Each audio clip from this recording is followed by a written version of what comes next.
People ask me what it felt like, standing on the lowland wall the morning the Karath came back.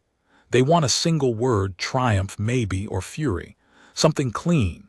But the honest answer is that it felt the way a long exhale feels after you've been holding your breath for 30,000 years.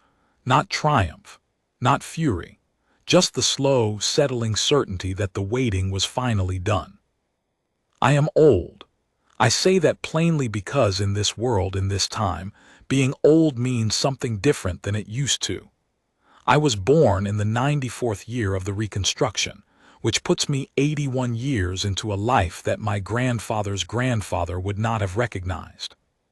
The city below the wall where I grew up, Velith, on the southern rim of the Karath lowlands, had already been a city for 20,000 years by the time I was born. It was not the original Velith. Nothing built by human hands 30 millennia ago is still standing in its original form, but the name survived. The memory survived. That is the point. That has always been the point. My grandfather's grandfather would tell the story the way old men tell all important stories, slowly, with long pauses in which the silence does the heaviest work. He would say, "They came first when the sky was a different color, when we still built in stone and timber and thought that was enough." He would not say what they did. The record holds that. He would only say, "We were not ready then." And then he would look at me with those flat, patient eyes and say, quietly, so that no drama was wasted on the moment, "We are ready now." He has been dead for 50 years.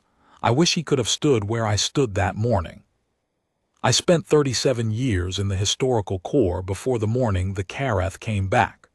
37 years of reading documents, filing analyses, attending briefings, and producing the kind of institutional knowledge that exists to answer questions no one is currently asking.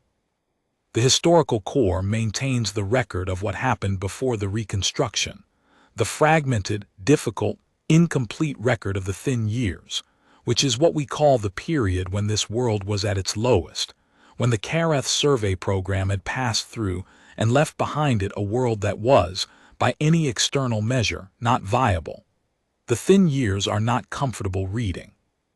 They are documented in fragments because so much was lost, and what was not lost was often damaged, and what was not damaged was often so painful that the people doing the early reconstruction work chose not to preserve it in detail. I understand that choice. I do not entirely agree with it, but I understand it. Pain that is buried does not serve the next generation. Pain that is kept, organized, and made into understanding, that serves. My job, for 37 years, was to make the pain into understanding, to take the fragments and compile them and draw what careful conclusions the evidence supported, and to file those conclusions in the archive where they would be available to anyone who needed them. I was good at that work. I was patient with it, which is the main qualification for archival work, patience, and the willingness to sit with incomplete information for long periods without forcing it into a shape it does not fit.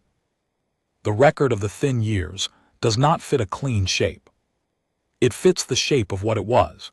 People doing their best in impossible conditions, failing sometimes, succeeding sometimes, making the next generation of people slightly better positioned than the last, and doing this over and over for centuries without any certainty that it was working. My grandfather's grandfather used to say, "They will come back when they think we are easy. We have one job, which is to make sure we are never easy again."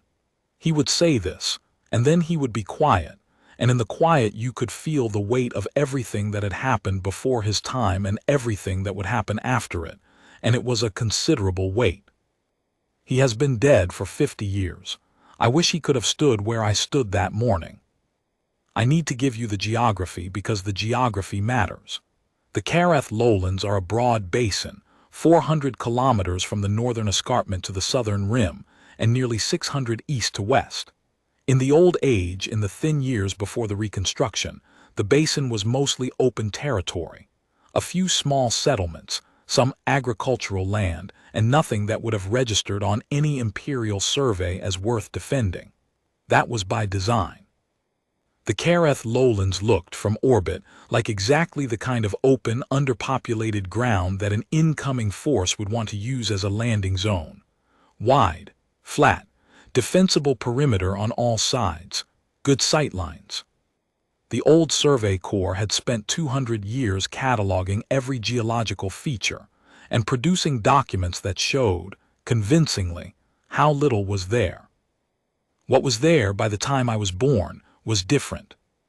The Sentinel Shelf is not technically a wall, although we call it that because the word comes naturally when you look at it. It is an orbital atmospheric defense array that begins 140 kilometers above the basin floor and extends upward in 7 stacked tiers to the edge of hard vacuum.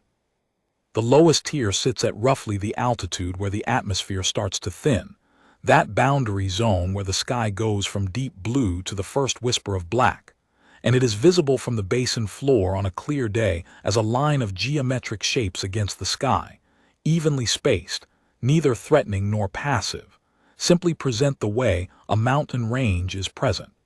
The upper tiers are not visible to the naked eye from the surface. They are visible on any approach vector from space, which is the intended audience. The shelf took 400 years to build.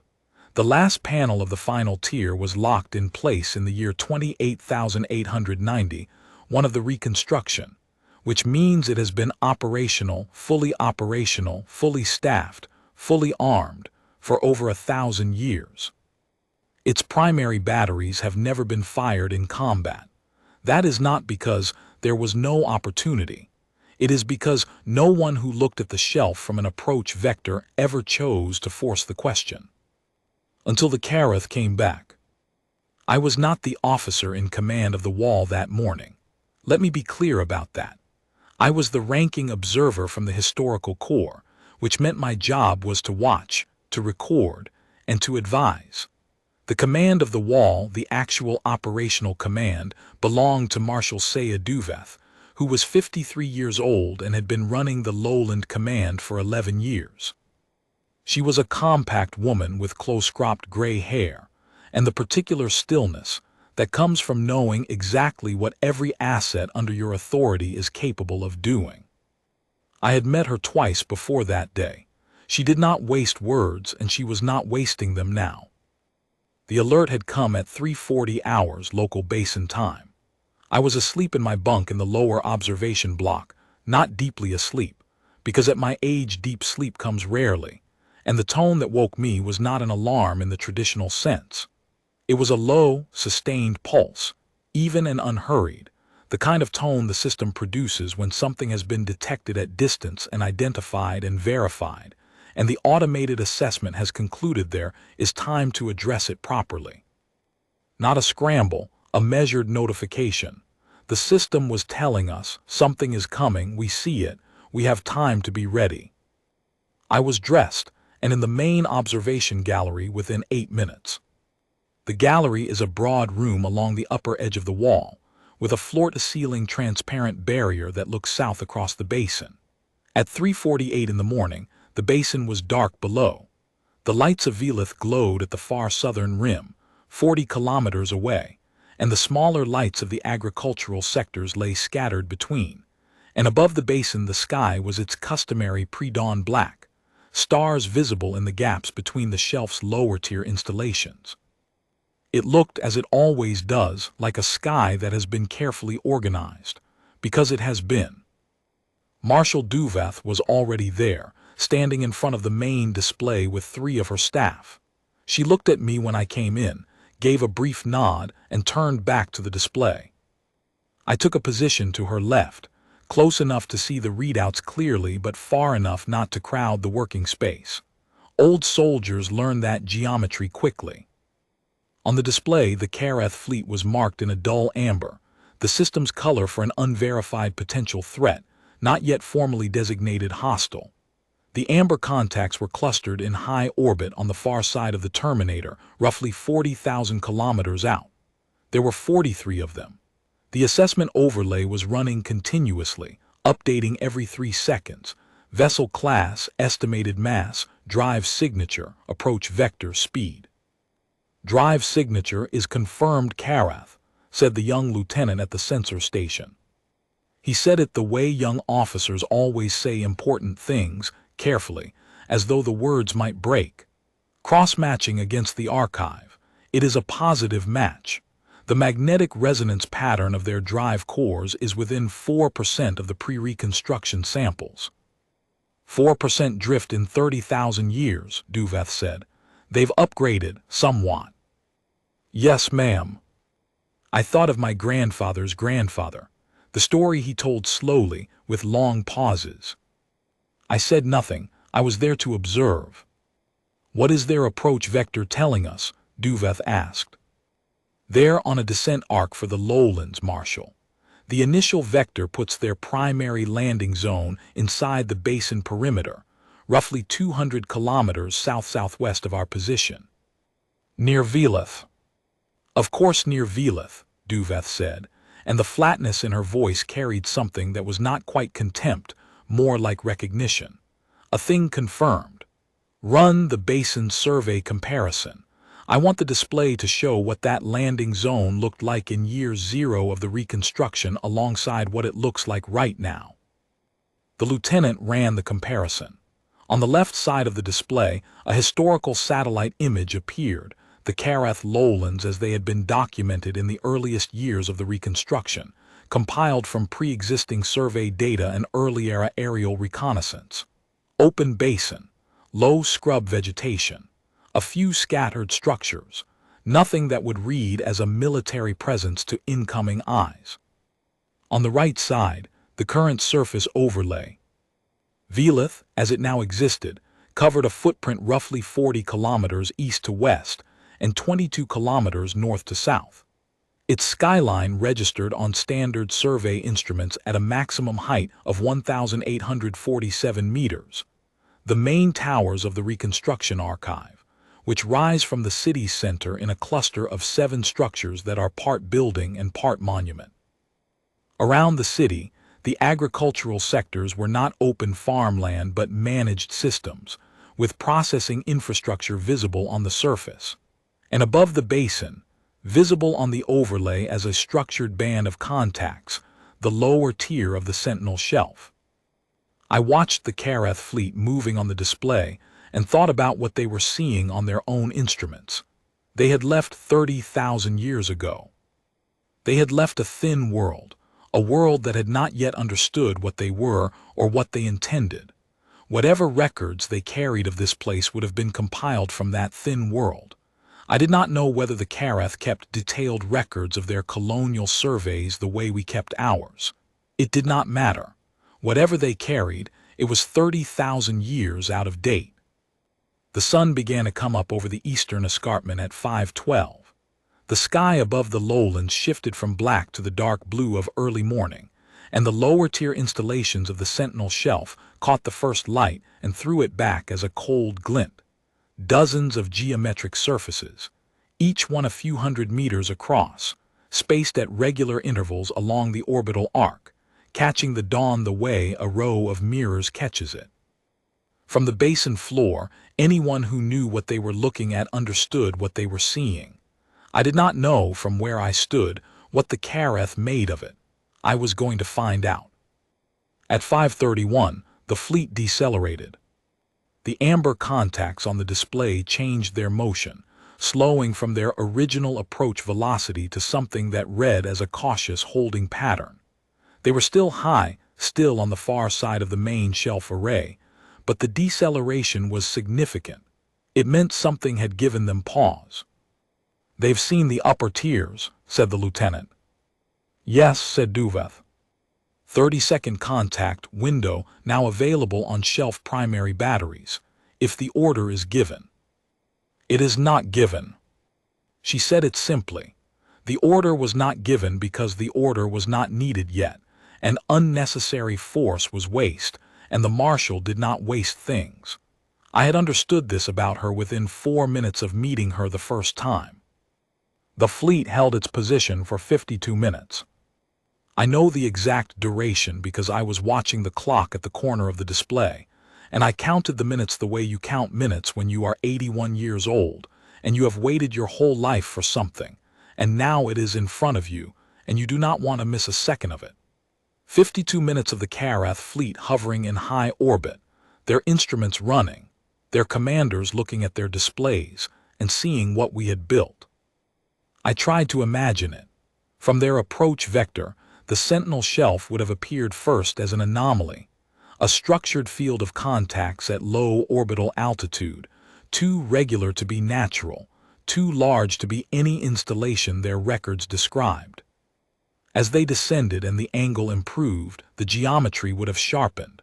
The lower-tier panels, each one several hundred meters across, evenly spaced along the orbital arc, connected by the relay architecture that allowed the batteries to coordinate their firing solutions across a full hemisphere. And behind the lower tier, the second tier. And behind the second, the third. 7 stacked tiers, each one higher and wider than the last, the whole array covering the full hemisphere above the lowlands like a structured ceiling. They would have run their mass estimates. They would have assessed the energy signatures. The shelf does not hide its power output because there is no strategic advantage in hiding it. The deterrent value comes from being clearly seen.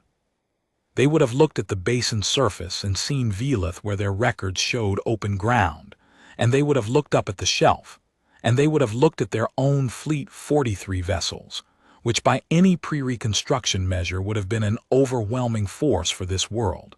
And they would have begun, slowly, to understand the arithmetic. At 6:23, a transmission arrived.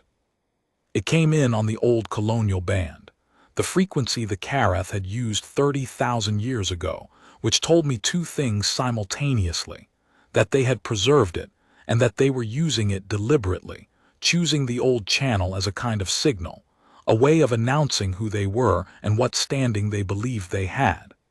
I was the ranking historical corps officer in the gallery. Duveth looked at me. "That is their colonial administration frequency," I said. "It was used for administrative communications during the occupation period." "They're announcing themselves as administrators," she said. "That's my reading." She nodded once. "Let's hear it." The translation system had been updated 18 months earlier specifically in preparation for this event. It was not a certainty that the Karath would come in our operational lifetime. Nothing about the timing was certain, but the preparations did not wait for certainty. The reconstruction does not make plans based on certainty. It makes plans based on patience and the understanding that eventually what has happened before will happen again, and when it does, you want to be ready. The translation layer rendered the transmission in clear, grammatical Velith standard within 3 seconds of reception. The message was brief. I will render it as close to accurately as I can from memory, because the exact wording matters. It said, "This is the Colonial Survey Vessel Primordial Entitlement, Karath Imperial Survey Command, returning on registered vector to Colonial Holding 719. We are transmitting our administrative credentials and expect a response on this channel confirming current holding status and population registry. Respond within your standard communication cycle." That was all. Marshal Duveth stood for a moment, looking at the display, her hands clasped behind her back. Then she said, "Colonial Holding 719. "That was their designation for this world," I said. "It appears in the pre-reconstruction archival records. The Karath cataloged their holdings by number. This world was Survey Holding 719. They want a population registry. They want to know how many of us there are and what condition we're in." She was quiet for a moment, then she said, "Compose a response." I want to be precise about the response, because it was the most important document I have ever been asked to help draft, and it was written in approximately 7 minutes by Marshal Duveth and myself, standing at the corner of a display panel while her staff worked the sensor stations around us. We did not deliberate over it at length. The words came quickly because the words had, in a sense, been waiting for 30,000 years to be said. The response said, "Colonial Survey Vessel Primordial Entitlement, This channel is acknowledged. You are addressing Velith Regional Defense Command, Karath Lowland Sector, Reconstruction Authority, year 29847. What you designated Colonial Holding 719 is no longer a holding of any external authority. It has not been for 29,000 years. You are currently positioned within the operational coverage zone of the Sentinel Shelf Defense Array. You are requested to state your intentions clearly before descending further. Any descent past the outer boundary marker, which your instruments should now be reading clearly, will be interpreted as a hostile approach and responded to accordingly. Duveth signed it, Marshal Saya Duveth, Lowland Regional Command. We transmitted it on the colonial band and waited. The sun was fully up by the time the response came.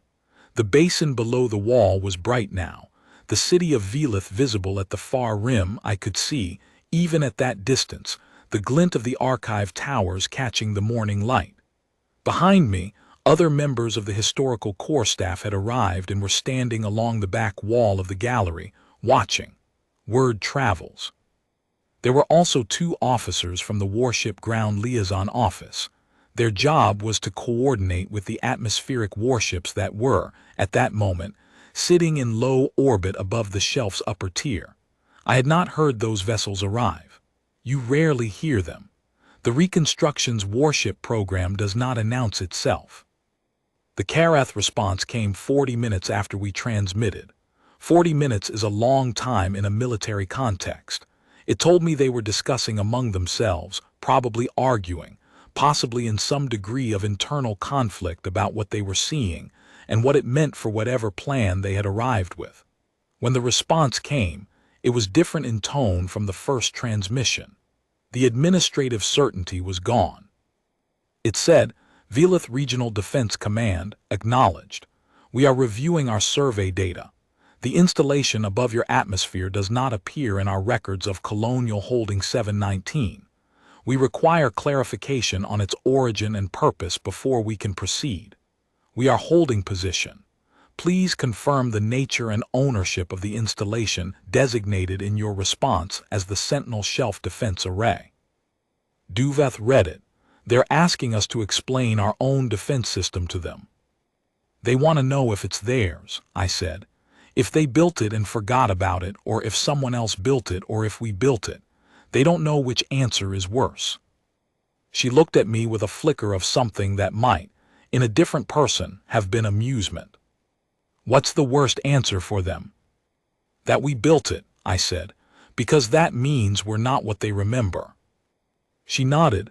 She sat down at the composition station and wrote the response herself this time, without asking for my input, and I did not offer it. She had a right to this one. The response she sent said, the Sentinel Shelf Defense Array was designed, funded, and constructed entirely by the peoples of what you designated Colonial Holding 719 over a period of 400 years, completed in Reconstruction year 28891. It is staffed, maintained, and operated by the same peoples.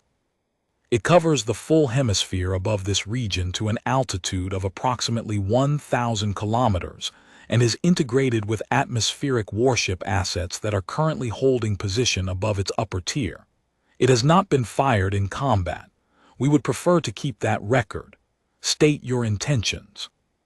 We sent it, then we waited again. The second wait was longer, nearly 2 hours. During those 2 hours, I left the gallery once to use the facility and get a cup of the strong, bitter tea that the Wall's commissary kept running at all hours, and I stood for a moment by the window in the lower corridor and looked out at the basin. The morning was clear, and the light was good, and the lowlands were exactly as they had always been, wide and open, and from ground level, quietly magnificent. The agricultural sectors were working their ordinary patterns. Somewhere in Velith, I knew, the city was going about its morning. Most of the people there were not watching displays. They did not know yet. I thought about that, about the city's ordinary morning. People were commuting. Children were in school. The archive, where I had worked for 37 years, was open and staffed, and the day's researchers were beginning their work in the reading rooms, pulling documents from the holdings and spreading them on the work surfaces, and doing the careful, patient business of understanding what had come before. One of those researchers, I knew, was working on a longitudinal analysis of early Reconstruction agricultural productivity records, an unromantic subject, undramatic, essential. Another was compiling a bibliographic index of first-generation Reconstruction legal documents.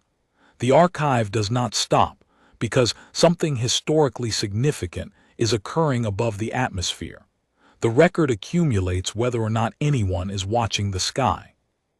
I found that steadying. The city was going about its morning because a city that stops every time a threat is identified is not a prepared city.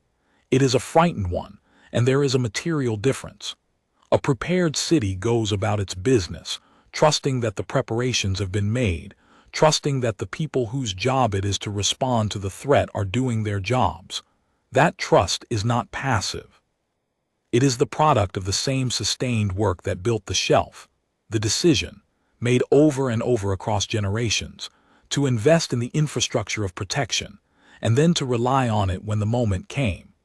The city's ordinary morning was itself a product of the Reconstruction. The fact that people could go to work and research agricultural productivity records on the morning the Carath returned was a form of victory that had been earned in advance. The alert protocols for civilian populations were calibrated carefully. You did not produce panic before the situation warranted it, and the situation at this point did not warrant it. The Sentinel shelf was online. The warships were in position. The wall was staffed. This was exactly what 30,000 years of preparation looked like. Calm, structured, ready, and not yet forced to demonstrate what it could do. I drank my tea and went back upstairs. At 11:03 hours, the Carath fleet moved again. Not a descent. A lateral shift. They spread out along their holding altitude, increasing the spacing between vessels. I had seen enough historical military analysis to recognize the maneuver. They were widening their formation, which is something you do when you are considering options and want to keep them open. It was not an aggressive posture. It was a thinking posture. At 11:27, a third transmission came in on the colonial band. This one was different again. The administrative language was entirely gone. What remained was something closer to a conversation. It said, "We have been reviewing our records of the time of our departure from this holding and the circumstances of our survey operations in this region. We acknowledge that our last contact with this world was conducted under conditions that our current command characterizes as having been insufficiently documented. We wish to understand what has occurred in the intervening period. We are not in a position to pursue our original survey objectives at this time." I read it 3 times before I said anything. "They're not apologizing," I said finally. "But they're saying that whatever they came here to do, they've concluded they can't do it." "I know what they're saying," Duveth replied. She was quiet for a moment. "Then, what is the historical core assessment of their original departure?" I thought about the answer carefully. The records from the period before the Reconstruction are incomplete. There are significant gaps, particularly in the earlier centuries, where the documentation was either lost or never formally compiled. What we have is fragmentary, but the consensus among historians is that the Carath left this world after determining that the local population was not a viable long-term asset for their colonial program. The specific nature of that determination is not clearly recorded. "Not viable," she said. "That is the phrasing in the record." She was quiet again. The display showed the Carath fleet holding in its spread formation, 43 vessels, their approach vector abandoned, their intentions apparently revised. I watched the amber contacts on the display and thought about the word viable. What they had assessed about us 30,000 years ago when they looked at what we were and decided we were not worth the effort of keeping. Not viable, not worth the return voyage, not worth the administrative overhead. Set aside. I thought about what came after. Not the suffering, the record holds the suffering, and it is long and it is dark, and anyone who wants to understand what the early centuries of the Reconstruction cost can go to the archive and read it, and they should, because it should never be made comfortable. What I thought about was what came after the suffering, the long, slow, deliberate turn. The moment historians argue about exactly when it was, and there is no clean answer, when the peoples of this world decided, collectively and without formal declaration, that they would not be what the Kareth had assessed them to be, that they would not accept the verdict of insufficiency, that they would work and prepare and build and wait, however long it took, for the moment when that verdict could be answered. 400 years to build the shelf, 29,000 years of before that, rebuilding from nothing. Not viable. We were ready for them. We were always going to be ready for them. Compose a response, Duveth said, something measured. The historical corps should write it. I sat down at the composition station for the first time that day. I wrote, Colonial Survey Vessel Primordial Entitlement and Fleet, your transmission is received.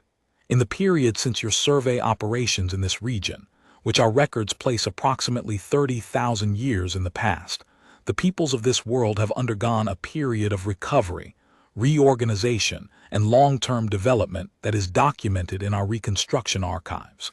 We are prepared to summarize that period for your records if you wish. The summary is long. The relevant conclusion for your current situation is this. The world you surveyed is not the world you are looking at. We have been aware of the possibility of your return for the entirety of our recorded Reconstruction history. The Sentinel Shelf was built in preparation for it. The warships holding above our atmosphere were commissioned in preparation for it. We are not what you assessed us to be. We would like you to understand that clearly before you decide on your next action.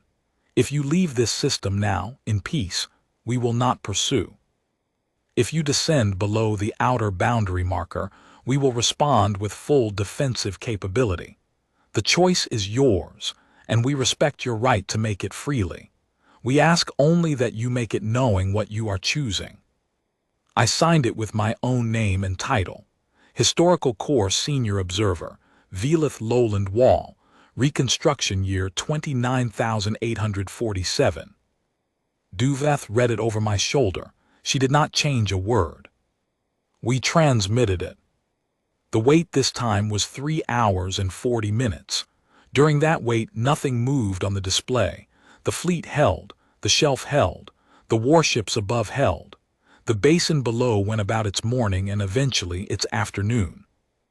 At some point, someone brought sandwiches to the gallery, and I ate one without tasting it, watching the amber contacts on the display and thinking about nothing in particular, which is a skill you develop if you have spent enough of your life in situations where the only useful thing you can do is wait. At 1503, one of the Kareth vessels separated from the main formation. It was smaller than the others, a vessel the assessment overlay designated as a courier-class ship, roughly analogous to what we would call a dispatch runner. It broke from the holding altitude and descended along a vector that took it toward the outer boundary marker of the Sentinel Shelf, the altitude at which we had told them that further descent would constitute a hostile approach. Every person in the gallery was watching. The courier vessel slowed as it approached the outer boundary. It slowed further. It stopped. It held position at the outer boundary marker for precisely 4 minutes and 18 seconds, according to the display clock, and then it did something that none of the automated assessment protocols had a category for. It powered down all non-essential systems. The drive signature dropped. The active sensor emissions went quiet. The weapons system energy readings, and yes, the Kareth courier-class vessel was armed. Every Kareth vessel was armed, went to standby levels. Then it transmitted, just to us, not on the colonial band this time, but on the open standard frequency that any vessel in any system uses for non-hostile communication. The transmission said, "We are requesting permission to descend to your surface. 1 vessel, unarmed configuration, 6 personnel. We wish to speak directly." Duveth looked at me. I said, "That is a legitimate request under the protocols. A vessel in unarmed configuration, 6 personnel, requesting a direct meeting. The Historical Corps has been preparing for this possibility as well." "I know," she said. "What does the Corps recommend?" I thought about it for a moment, though the truth was I had thought about this moment for years, in the abstract, sitting in archive rooms reading fragments of records from the thin time, and I knew what I believed. "Let them down," I said. "Let them see it up close, what the shelf looks like from the inside, what Velith looks like. Let them stand in it and understand it with their own senses, not their instruments. Then let them go back and explain what they found." She was quiet for a long moment. Then she said, "Approved." And she gave the order to the communications station, and the permission was transmitted, and the courier vessel began its slow, careful descent through the lower tiers of the Sentinel shelf. I watched it on the display as it came down, a single amber contact moving between the installation panels of the shelf's lower tier, following the landing corridor that our air traffic systems had designated for it. The corridor took it down through the atmospheric layers, through the thin, clear air above the escarpment, and into the bright morning light of the lowland basin. It was visible from the gallery as a shape against the sky, small, angular, the hull a dark color that absorbed the sunlight rather than reflecting it, moving slowly on its descent vector toward the designated landing pad on the western apron of the wall. I went down to meet it. I want to say something about the landing corridor, because I have never seen it described from the ground, and I think it deserves description. The Sentinel shelf's lower tier forms a structured field of panels across the visible sky, and the landing corridors that pass through it are designated gaps in that structure, not large gaps, nothing that would constitute a weakness in the coverage pattern, but gaps sized to permit a vessel of courier-class dimensions to pass through with reasonable clearance on all sides. When a vessel uses the corridor, as the Karath courier vessel was using it now, it passes between the edges of adjacent panels at a distance of perhaps 200 meters, close enough that the surface of the panels is visible through any forward-facing viewport, close enough that the operational systems of the shelf are clearly readable to any sensor package aboard the vessel.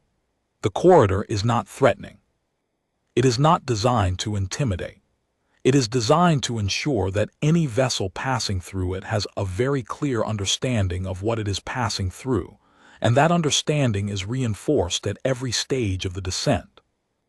I have read, in the operational documentation, that the experience of descending through the shelf's lower tier in the designated corridor is described by visiting vessel crews as passing through a structured landscape, as though the corridor were a canyon, with the panel surfaces as canyon walls, and the sky at the bottom of the canyon being the atmosphere below. I believed it when I read it. Watching the courier vessel descend, tracking it on the display as it moved between the contact returns of the adjacent panels, I believed it with more certainty. Whatever those 6 Karath personnel were seeing as they came down, it was not a gap in defenses. It was a demonstration of what the defenses were, a passage through the evidence at close range at low speed. It took 11 minutes for the courier vessel to complete its descent from the outer boundary to the basin floor. 11 minutes through the corridor, through the atmosphere, through the clear morning air of the lowlands. I spent most of that time walking from the gallery level down through the internal passage system of the wall to the western apron, which involves 4 elevator stages and a long corridor through the lower service level, and I did it at a pace that I will describe charitably as purposeful.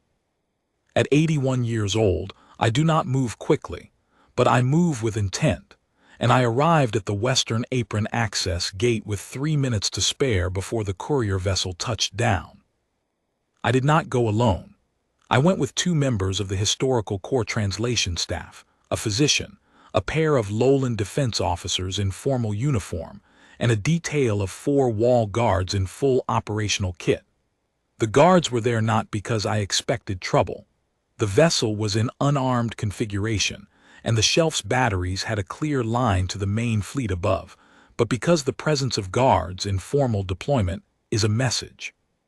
It says, we take this seriously, we are organized, we are professional, and we are not frightened. That was the message I wanted the Kareth to receive the moment they came down the ramp. The landing pad was on the western apron, a broad expanse of structured composite material with landing beacons at the corners and the wall rising behind it. The wall, which is not technically a wall but which has a face, a vertical surface of dark composite, 300 meters tall, with the sensor arrays and communication equipment visible along its upper edge, and above that, the first glint of the shelf's lower-tier panels against the blue sky. I positioned myself at the foot of the boarding ramp with the translation staff beside me and the guards behind, and I waited. The courier vessel set down with the deliberateness of a crew that did not want to make any sudden movements. The drive sound faded. There was a pause, probably 2 minutes, and then the ramp lowered. They were larger than our records had described. The Kareth, in the pre-reconstruction archives, are documented in text but not in reliable imagery. The image archives from that period are among the most fragmentary portions of the historical record, and what survives is often degraded or uncertain. I had worked from text descriptions and the few partial images that had been verified as authentic. The real thing was both familiar and not. 6 of them came down the ramp. They were bipedal, which I already knew, but the descriptions had not quite captured the way they moved, deliberate, each step placed with care, their upper bodies very still while their legs moved, which gave them the quality of something that had learned long ago to appear non-threatening when it chose to. The lead figure was slightly taller than the others and wore a different grade of armor, a surface material that was darker, more textured, with a quality I can only describe as aged, as though it had been worn for a very long time. It may have been ceremonial. The other 5 were in standard configuration, functional, utilitarian, nothing I would call decorative. They had faces. That seems like a simple thing to say, but after 30,000 years of looking at text descriptions and partial images, seeing actual faces was its own moment. The lead figure's face was broad and pale in the light, with eyes set wide and a jaw structure that angled differently from ours, and the expression on it, if I was reading the physiology correctly, and I had studied enough of the archival material to believe I was something between caution and assessment. Not fear, not arrogance. Something more complicated than either. The lead figure stopped at the base of the ramp and looked at me, and then looked past me at the wall, and then up at the sky. Following its gaze, I saw what it was looking at, the underside of the shelf's lower tier, which from this angle on a clear morning presents as a structured ceiling of geometric shapes across a significant portion of the visible sky.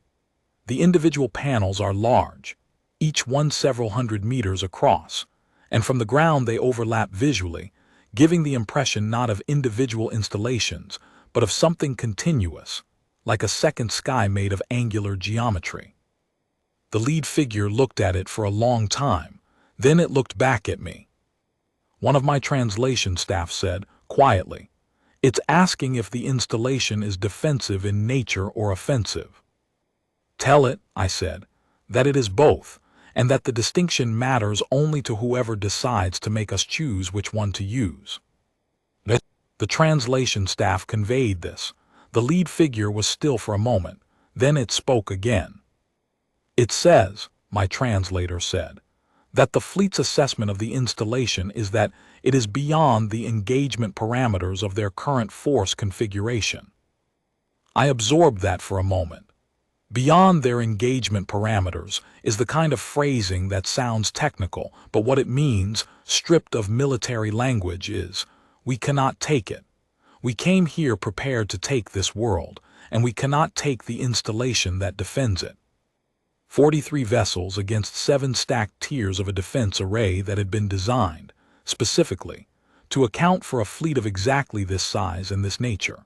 Because our historical modeling of Kareth colonial fleets had given us a very good estimate of what their operational doctrine looked like, and how many vessels they would commit to a standard retrieval operation.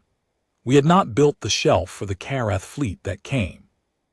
We had built it for the worst-case Kareth fleet anyone could reasonably model, and then we had added additional margin on top of that, because the people who did the engineering work were the kind of people who did not believe in stopping at adequate.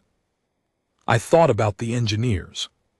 Not abstractly, I thought about specific engineers, people whose names I knew from the archival record. There was a woman named Tayara Salyund, who had done the primary geometric modeling for the third-tier installation pattern in reconstruction, year 24,400. She had died before the third tier was complete. Her daughter had continued her work. Her daughter's son had written the operational protocol for the third tier's battery coordination system. 3 generations of one family, working on one tier of one installation, and the tier they worked on was not even the primary battery tier. It was a support structure, a component in a larger system, and they had given their working lives to it because they understood, as the engineers always understood, that the system's integrity depended on every component being exactly right, and they were not the kind of people who did inadequate work on things that mattered. Tell it, I said, that the installation was not the primary consideration. Tell it that the installation exists because we had 30,000 years to build it, and we spent that time well. The translation staff conveyed this. The lead figure listened. Then it looked again at the wall behind me, at the sky above, at the shelf. And then it did something that was in the archival record as a Kareth gesture of acknowledgement. The specific configuration of the upper limbs that their culture used when recognizing a status that superseded their own expectations.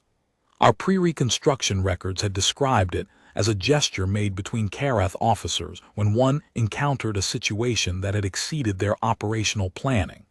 It was not submission. It was a kind of formal recognition. It made the gesture, standing at the base of its own ship's ramp, on the western apron of a wall built by a people it had classified as not viable 30,000 years ago. It made the gesture of recognition. I received it without returning it because we do not use that gesture, and I was not going to invent a response that implied equivalence. I nodded a simple, human gesture, common and unambiguous. Then I said through the translation staff, "You are welcome to take whatever records of this meeting are useful to you. We would ask that you convey to your command accurately what you have seen here. Not the installation specifications, those are our business. But what you have seen, the city, the infrastructure, the organization, the fact that we were expecting you." The translator conveyed it. The lead figure responded. "It says," my translator told me, "that the fleet did not expect to find a civilization of this development level at this coordinate. Its records showed an early-stage population. It acknowledges the discrepancy. An early-stage population. 30,000 years ago, we were an early-stage population. They had looked at what we were in our thin years and seen something that would not last, something to be catalogued and set aside." I said, "Tell it that early stage is not permanent. Tell it that what it is looking at is what an early-stage population becomes when it has 30,000 years and a reason." The translator said it.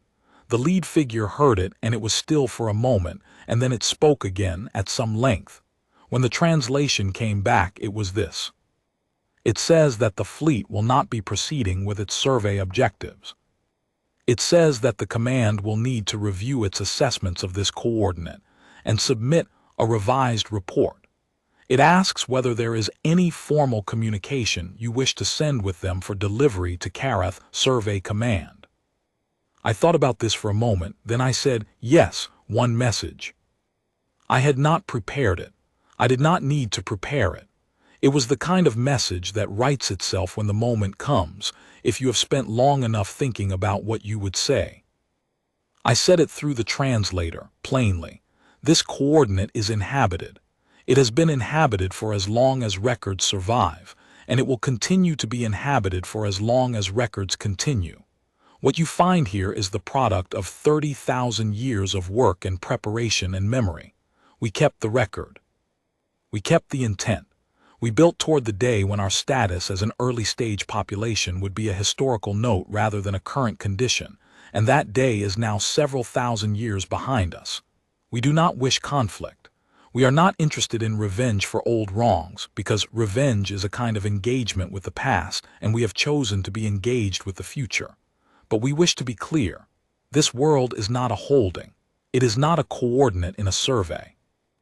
It is a home, and it is defended, and it will be defended by any means available to us for as long as it needs defending. Take that message back. Share it accurately.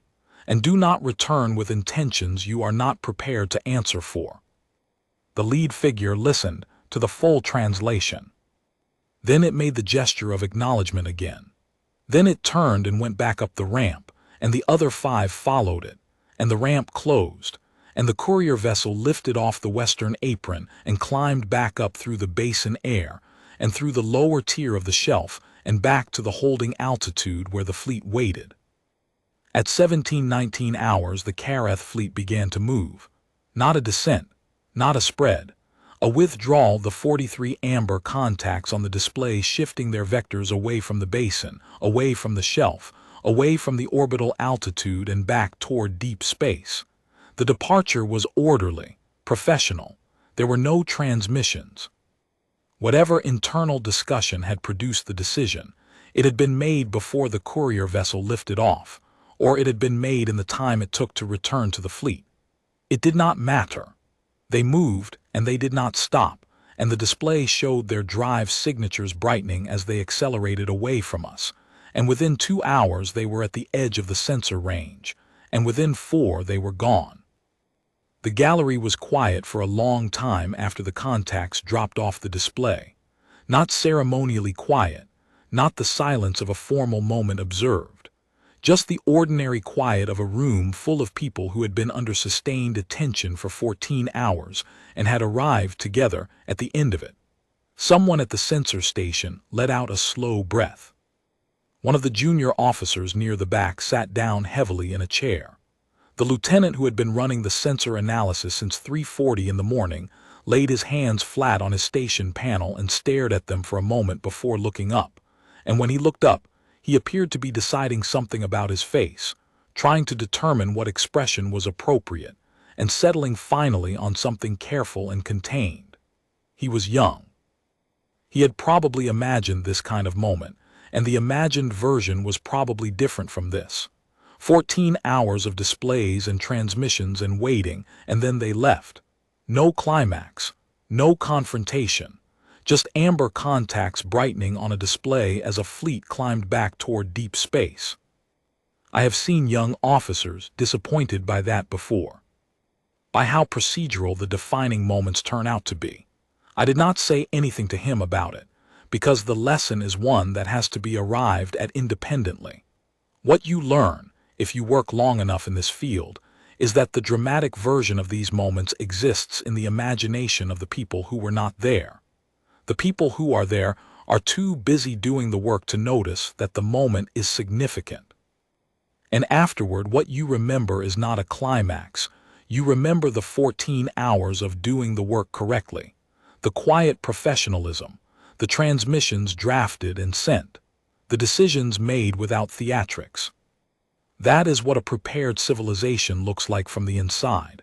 Not triumphant, not dramatic, just doing what it has spent 30,000 years getting ready to do, and doing it well. I stood at the transparent barrier and looked out at the basin, at the afternoon light on the lowlands, at Velith on the southern rim with the archive towers catching the late sun, and throwing it back in clean vertical lines. The shelf's lower tier was visible in the sky as it always was, unhurried, geometric, simply present. Marshal Duveth came to stand beside me. She was quiet for a moment, and then she said, "What are you thinking about?" I said, "I'm thinking about my grandfather's grandfather." She nodded. She knew enough of the history. Everyone at the rank of marshal knows the history. It is part of the training to understand what I meant without explanation. What did he say? He said, "We are ready now." She was quiet for another moment, then she said, "He was right." I did not say anything to that. She was right, and he was right, and the moment did not need more words added to it. I am old, and I have spent my life in the historical core, reading and preserving and filing the long record of what this world has been and what it has done. I have spent decades with the thin years, with the fragmented, difficult, incomplete record of what the early centuries of the Reconstruction looked like, when the task of rebuilding from what the Careth survey period had left was still fresh, when the people doing the work could not have known whether it would ever produce anything. Those documents are not triumphant documents. They are patient documents. They are the records of people who made decisions for futures they would not live to see, who started the shelf's initial design phase knowing that their grandchildren's grandchildren's grandchildren would be the ones to finish it, if it was ever finished at all. I think about those people often. I think about what they understood and what they chose. They did not choose to wait passively for things to improve. They chose to work deliberately toward a specific preparedness, the preparedness to answer any question that the universe might someday put to them, regardless of the cost of that preparedness or the length of the wait. They kept the memory of being assessed as not viable, and they did not dismiss it or make peace with it or set it aside. They kept it the way you keep a tool, not for comfort, but for use. There is something I have never seen written clearly in any historical analysis, and I want to write it now, because I think it is the most important thing I have to say about this day. The Sentinel Shelf was not built in anger. It was not built out of fear, exactly, although fear was part of the early motivation. You do not begin a project of that scale without understanding what you are afraid of. It was built out of a decision, a collective, unromantic, practical decision, that when they came back, and it was always when, never if, the historical core position for 29,000 years has been when, we would be ready for them. Not because readiness would feel good, not because it would settle any old account, but because readiness was the only honest answer to the verdict they had passed on us. We were not viable. We became viable. We became something beyond the category they put us in. We did it without their permission and without their awareness and without any expectation of credit. And when they came back, the readiness was simply there, as it had always been there, as it was always going to be there. That is the thing I want people who read this account to carry with them. Not the moment in the gallery when the fleet appeared on the display, not the transmissions, not even the moment on the landing apron when the lead figure made its gesture of acknowledgement. Those moments are real, and they are recorded, and they will be in the archive by the time this account is filed. What I want people to carry is the 400 years it took to build the shelf, and the 20,000 years before that of baseline reconstruction, and the people who went to work every day on something they would never see completed, because they understood that the completion was not the point. The point was the work itself, the sustained, patient, collective, undramatic work of becoming something that could not be dismissed. My grandfather's grandfather used to say, "They will come back when they think we are easy. We have one job, which is to make sure we are never easy again." He never lived to see this day. Neither did his grandfather or his grandfather's grandfather or any of the hundreds of generations between the thin years and now. They lived in the long middle of the preparation, the part of the story with no visible payoff, no confirming moment, nothing but the next year's work and the year after that. I stood at the transparent barrier of the observation gallery until the evening came and the lights of Velith brightened against the dark, and the Sentinel Shelf's lower tier caught the last of the western light and then faded into the black of the overhead sky, and I thought about all of them.